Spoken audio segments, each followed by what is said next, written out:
Hello friends, welcome to style with AB.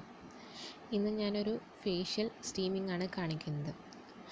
Facial steam ചെയ്യുന്നത് വഴി നമ്മുടെ മുഖത്തുള്ള ഡേർട്സൊക്കെ റിമൂവ് ചെയ്യുകയും ബ്ലഡ് സർക്കുലേഷൻ ഇൻക്രീസ് ആവുന്നത് വഴി മുഖത്ത് നല്ല ഗ്ലോ കിട്ടും. അതുപോലെ പിമ്പിൾസൊക്കെ ഉണ്ടെന്നുണ്ടെങ്കിൽ അതൊക്കെ പോകും. നമ്മുടെ പിമ്പിൾസൊക്കെ ചെറിയ പിമ്പിൾസ് ഉണ്ടെങ്കിൽ അതൊക്കെ പെട്ടെന്ന് പോകും. അതേപോലെ കറുത്ത ചെറിയ പാടുകളൊക്കെ ഉണ്ടാവുമല്ലോ, കഴുത്തിലൊക്കെ ഉണ്ടാവുന്ന കറുപ്പ് നിറം, അതൊക്കെ പോകാനായിട്ട് വളരെയധികം ഈ ഫേഷ്യൽ സ്റ്റീമിങ് ഹെൽപ്പ് ചെയ്യും. ഈ ഫേഷ്യൽ സ്റ്റീം ചെയ്യാനായിട്ട് ഞാൻ എടുത്തിരിക്കുന്നത് ആര്യവേപ്പിൻ്റെ ഇലയാണ്.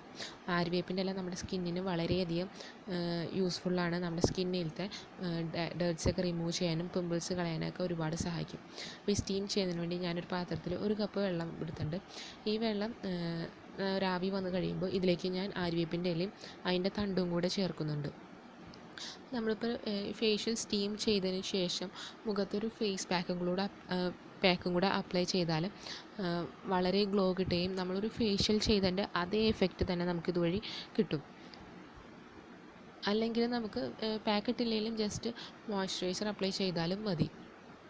അപ്പോൾ നന്നായിട്ട് തിളച്ചൊരു നിറം, ഒരു ലൈറ്റ് ഗ്രീൻ കളറായി തുടങ്ങുമ്പോൾ നിങ്ങൾക്ക് ഓഫ് ചെയ്ത് പാത്രം നല്ല സേഫായിട്ട് ഇറക്കി വയ്ക്കുക. നമ്മൾ അതിങ്ങനെ തട്ടി വീഴാത്ത രീതിയിൽ ഇറക്കി വെച്ചതിന് ശേഷം നമ്മളുടെ തലയിൽ കൂടെ നല്ല കട്ടിയുള്ളൊരു തുണി ഇട്ടതിന് ശേഷം പരമാവധി ആവി പിടിക്കുക. ഒരു 10-15 മിനിറ്റെങ്കിലും ആവി പിടിക്കണം.